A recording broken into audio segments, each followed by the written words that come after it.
What can be normal is for a man to be walked over and to do what other people want. He is then not going to stand up for himself, and he will act as though he is an extension of others. As a result of this, he is likely to often be in a low place and experience a fair amount of frustration. But as he is often treated badly and is not meeting a number of his needs, this is to be expected. He might have at least one male friend or family member who is aware of what is going on, and they could wonder why he is this way.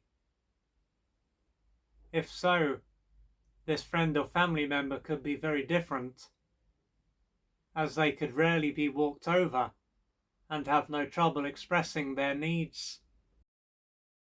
This friend or family member could say that he needs to start standing up for himself and doing what is right for him. Yet, even if this takes place, it might not have much of an impact on him. So, even if he agrees with what this friend or family member says, he could continue to behave in the same way.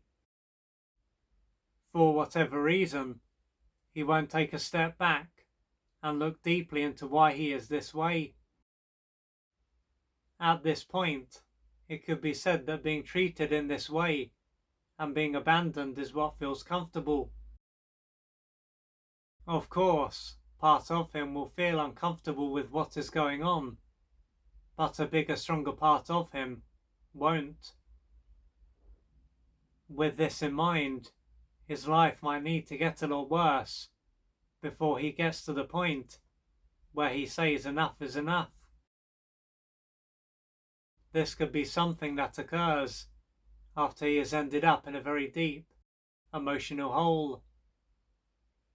By being in such a bad way, he could start to wonder why he typically tolerates bad behaviour and doesn't assert himself. To find out why he is this way, there are a number of things that he can do. One thing that he can do is to imagine that he is in a situation where his boundaries are being crossed, and he ends up standing his ground and expressing his needs. At first, this can be a time when he will feel powerful and alive. After a while, though, he could feel guilty and ashamed. He will then have done the right thing, but based on what is going on for him, it will be as if this is not the case. He could struggle to understand why he is this way, and why being a doormat and a non-entity feels comfortable. For him to understand why he is this way, it is likely to be a good idea for him to explore what took place during his formative years. If he was to do this, he may find that one or both of his parents, and perhaps others, abused their power. This may have been a time when he was harmed in a variety of different ways.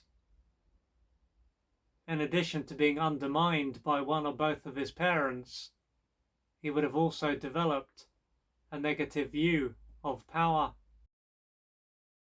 He would have associated power with something that was destructive. Thus, instead of being able to see that it could be used in a constructive or destructive manner, it would have been seen as something that could only be expressed in one way. To avoid acting in a destructive manner, he would have rejected his power.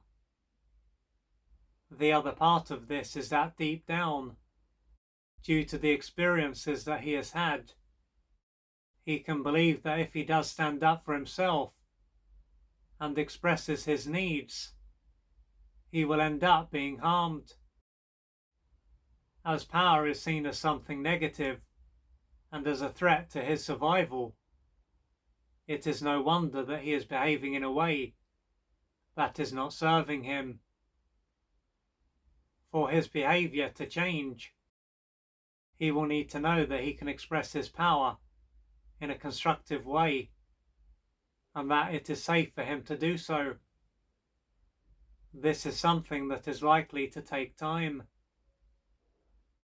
What he went through during his formative years is likely to have had an impact on every part of his being. There will be what he came to believe and the pain that he experienced through being deprived of the love that he needed. So with that said, if you are a man in this position and you have more or less rejected your power, and this is due to what took place during your formative years, then it will be important for you to know that yes, power can be used in a very destructive manner, but it can also be used in a very constructive manner. It can be used for you to protect yourself, to protect others, to go after your goals and dreams, and to take care of your needs.